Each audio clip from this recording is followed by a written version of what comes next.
എല്ലാവർക്കും നമ്മുടെ പുതിയൊരു വീഡിയോയിലേക്ക് സ്വാഗതം. ഇന്ന് ഞാൻ എല്ലാ വീട്ടമ്മമാർക്കും ഉപകാരപ്പെടുന്ന കുറച്ച് ടിപ്സ് ആൻഡ് ട്രിക്സുമായിട്ടാണ് വന്നിട്ടുള്ളത്. പുതുതായിട്ടായിരിക്കും നമ്മുടെ ചാനൽ കാണുന്നവരുടെ ഒന്ന് സബ്സ്ക്രൈബ് ചെയ്ത് സപ്പോർട്ട് ചെയ്തേക്കണം. ആദ്യത്തെ ടിപ്സ് എന്ന് പറയുന്നത് ഞാൻ അല്പം കഞ്ഞിവെള്ളം എടുത്തിട്ടുണ്ട്. എല്ലാ വീഡിയോയിലും സുലഭമായിട്ടുള്ള ഒന്നാണല്ലോ കഞ്ഞിവെള്ളം. അപ്പോൾ ഇത് വെച്ചിട്ടുള്ള ടിപ്പാണ് ഞാൻ പറയാനായിട്ട് പോകുന്നത്. നമ്മുടെ വീഡിയോസിൽ ഏതെങ്കിലും നിങ്ങൾക്ക് ഉപകാരപ്പെടുകയാണെങ്കിൽ എന്തായാലും കമന്റ് ചെയ്തൊന്ന് സപ്പോർട്ട് ചെയ്തേക്കും. ഈ ഒരു ടിപ്സ് ചെയ്യുന്നതിന് അടുത്തതായിട്ട് ഞാൻ എടുത്തുള്ള ഇതുപോലെ ഒരു പ്ലാസ്റ്റിക്കിന്റെ ബൗളാണ്. ഇനി ഇതിലേക്ക് ഞാൻ അല്പം ചാരാണ് ഇട്ട് കൊടുക്കുന്നത്. പണ്ട് കാലത്തൊക്കെ ഈ സ്റ്റീൽ പാത്രങ്ങളൊക്കെ വൃത്തിയാക്കാനായിട്ട് ലിക്വിഡിന് പകരം ചാരങ്ങളാണ് കൂടുതൽ ഉപയോഗിച്ചിട്ടുള്ളത് അല്ലേ. അപ്പോൾ ഈ ചാരത്തിലേക്ക് ഞാനിത് അല്പം കഞ്ഞിവെള്ളം ഒഴിച്ചു കൊടുക്കുന്നുണ്ട്. അതിനുശേഷം ഞാനിതാ ഇതിലേക്ക് അല്പം ലിക്വിഡ് കൂടി ഇട്ട് കൊടുക്കുന്നുണ്ട് കേട്ടോ. ഒരു സ്പൂണ് ലിക്വിഡ് കൂടി ഒഴിച്ചു കൊടുത്തിട്ടുണ്ട്. അതിനുശേഷം നന്നായിട്ട് ഇതുപോലെ ഒന്ന് മിക്സ് ചെയ്ത് കൊടുക്കുന്നുണ്ട്. ചായയൊക്കെ സ്ഥിരം വെക്കുന്ന പാത്രങ്ങളിൽ ഇതുപോലെ ചെറിയൊരു മഞ്ഞ കളർ കെട്ടിയിട്ടുണ്ടാവും. നമുക്കതൊക്കെ പെട്ടെന്ന് തന്നെ ക്ലീൻ ചെയ്തെടുക്കാൻ ഈ ഒരു ചാരത്തിൻ്റെ മിക്സ് കൊണ്ട് പറ്റും കേട്ടോ. അപ്പം ഞാനിതാ ഇതൊന്ന് അപ്ലൈ ചെയ്ത് കാണിച്ചു തരാം. സ്ക്രബ്ബർ ഉപയോഗിച്ച് ഞാനിതാ കുറച്ച് അതിൽ നിന്ന് എടുത്തിട്ടുണ്ട്. അതിനുശേഷം നമ്മുടെ പാത്രത്തിലേക്ക് ഒന്ന് നന്നായിട്ട് അപ്ലൈ ചെയ്ത് കൊടുക്കുന്നുണ്ട്.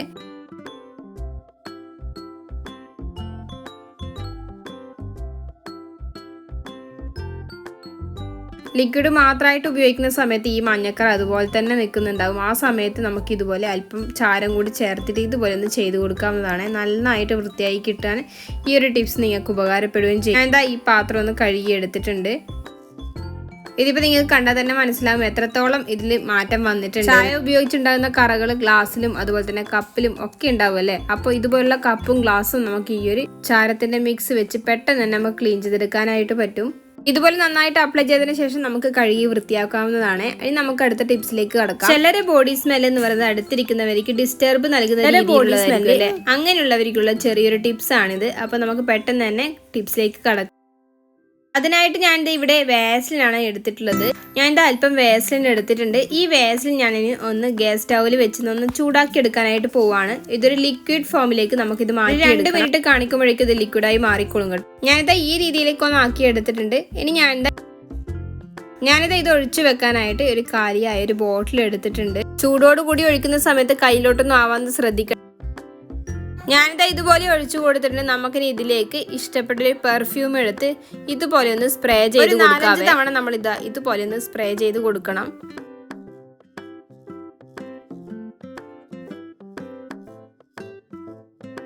അതിനുശേഷം ഞാൻ ഒരു സ്പൂൺ വെച്ച് നന്നായിട്ടൊന്ന് മിക്സ് ചെയ്ത് കൊടുക്കുന്നുണ്ട്. നമുക്കിതിൻ്റെ ക്യാപ്പ് വെച്ച് നന്നായിട്ടൊന്ന് അടച്ചു വെച്ച് ഫ്രീസറിലൊന്ന് തണുക്കാനായിട്ട് വെക്കണം. ഒരു അരമണിക്കൂർ വെച്ചാൽ മതിയാവും. ഒരു അരമണിക്കൂറിന് ശേഷം ഞാനിതാ ഇതിപ്പോൾ എടുത്തിട്ടുണ്ട്. നന്നായിട്ട് ഇത് കട്ടയായിട്ട് വന്നിട്ടുണ്ട്. നമുക്കിതൊന്ന് അല്പം എടുത്ത് ഒന്ന് അപ്ലൈ ചെയ്ത് നോക്കാം. അപ്പോൾ ഇത് ഈ രീതിയിൽ എനിക്ക് കിട്ടിയിട്ടുണ്ട്. ഇതുപോലെ ഒന്ന് അപ്ലൈ ചെയ്ത് കൊടുക്കുകയാണെങ്കിൽ ആ ഒരു പെർഫ്യൂമിൻ്റെ സ്മെല്ല് അടിപൊളിയായിട്ട് നമ്മുടെ കയ്യിലങ്ങ് കിടന്നോളും. ഇതാകുമ്പോൾ നമുക്ക് ബാഗിലെടുത്ത് കെയർ ചെയ്യാനും എളുപ്പമാണ്. തോന്നുന്ന സമയത്ത് ഇതൊന്ന് അപ്ലൈ ചെയ്ത് കൊടുത്താൽ മതിയാവും. അടുത്തൊരു ടിപ്സ് എന്ന് പറയുന്നത് നമുക്ക് ബാത്റൂമിന്റെ വാളൊക്കെ പെട്ടെന്ന് വൃത്തിയാക്കി എടുക്കാൻ കറകൾ ബ്രഷ് വെച്ച് ഉരച്ചു കഴിഞ്ഞാൽ പോകാതെ കറകൾ ഉണ്ടാവും. ആ സമയത്ത് ചെയ്യാൻ പറ്റിയ നല്ലൊരു ടിപ്സ് തന്നെയാണ്. അതിനായിട്ട് ഞാൻ ഇവിടെ ഒരു പഴയൊരു സ്ക്രബ്ബർ എടുത്തിട്ടുണ്ട്. അതുപോലെ തന്നെ ഇതുപോലത്തെ ഒരു ചരടും വൈപ്പറും ആണ് എടുത്തിട്ടുള്ളത്. നമുക്കിത് ഇതുപോലെ ഒന്ന് സ്ക്രബ്ബർ വൈപ്പറിന്റെ മേലെ ഇതുപോലെ ഒന്ന് വെച്ച് കൊടുക്കുക. അതിനുശേഷം ഞാൻ ഈ ഒരു ചരട് വെച്ചൊന്ന് കെട്ടിക്കൊടുക്കുന്നുണ്ട്.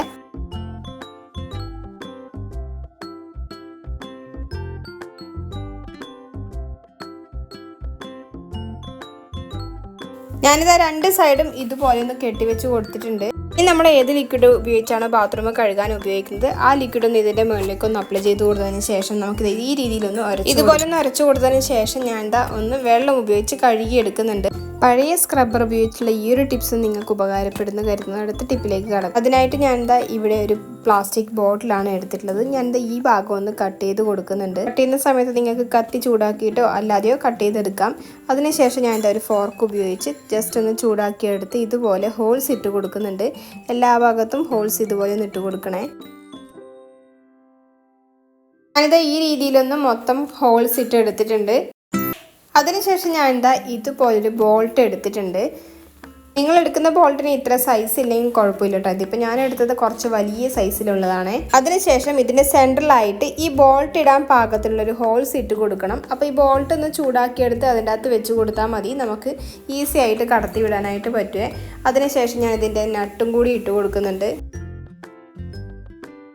ഞാനൊന്ന് ടൈറ്റ് ചെയ്ത് കൊടുത്തിട്ടുണ്ട്. എന്താ ഇത് ഈ രീതിയിലൊന്ന് സെറ്റ് ചെയ്തെടുത്തിട്ടുണ്ട്. അതിനുശേഷം ഞാൻ എന്താ നമ്മുടെ പാത്രങ്ങളൊക്കെ കഴുകുന്ന സിങ്കിലോട്ട് ഇതൊന്ന് വെച്ച് കൊടുക്കുന്നുണ്ട്. ഈ രീതിയിലൊന്ന് വെച്ച് കൊടുക്കുകയാണെങ്കിൽ വേസ്റ്റ് ഒക്കെ ഒന്നും ഉള്ളിലേക്ക് കടന്ന് ബ്ലോക്ക് ആവാതിരിക്കാൻ വളരെ നല്ലൊരു ടിപ്സ് തന്നെയാണ് ഇത്. ഈ ഒരു ടിപ്സ് നിങ്ങൾക്ക് ഉപകാരപ്പെടുകയാണെങ്കിൽ എന്തെങ്കിലും കമൻറ്റ് ചെയ്ത് സപ്പോർട്ട് ചെയ്യാൻ മറക്കണ്ട. അടുത്തൊരു ടിപ്പ് എന്ന് പറഞ്ഞാൽ ഞാൻ എന്താ ഇവിടെ ഒരു പ്ലാസ്റ്റിക് ബോട്ടിൽ എടുത്തിട്ടുണ്ട്. അതിൻ്റെ ക്യാപ്പാണ് നമുക്ക് ആവശ്യം കേട്ടോ. ക്യാപ്പ് അഴിക്കുന്നതിന് മുന്നേ ഞാൻ എന്താ ഇതിലേക്ക് കുറച്ച് ഹോൾസ് ഇട്ട് കൊടുക്കാനായിട്ട് പോവാണ്. ഫോർക്ക് ചൂടാക്കി ജസ്റ്റ് ഞാൻ ഇതിൻ്റെ മുകളിൽ കുറച്ച് ഹോൾസ് ഇട്ട് കൊടുക്കുന്നുണ്ട്. അതായത് ഇവിടെ ഒരു ഫോർക്ക് ചൂടാക്കി എടുത്തിട്ടുണ്ട്. എന്നിട്ട് അതിൻ്റെ മുകളിലായിട്ട് ഇതുപോലെ ഒന്ന് വെച്ച് കൊടുക്കുന്നുണ്ട്. എല്ലാ ഭാഗത്തും ഹോൾസ് ഇട്ട് കൊടുക്കുന്നുണ്ട്. ഞാൻ എല്ലാ ഭാഗത്തും ഇതുപോലെ ഹോൾസ് ഇട്ട് കൊടുത്തിട്ടുണ്ട്. അതിനുശേഷം ഞാൻ ഇവിടെ ഒരു ബലൂൺ എടുത്തിട്ടുണ്ട്. ഈ ബലൂണിൻ്റെ അകത്തേക്ക് ഞാൻ അതിൻ്റെ ക്യാപ്പ് ഒന്ന് ഇട്ട് കൊടുക്കുന്നുണ്ട്.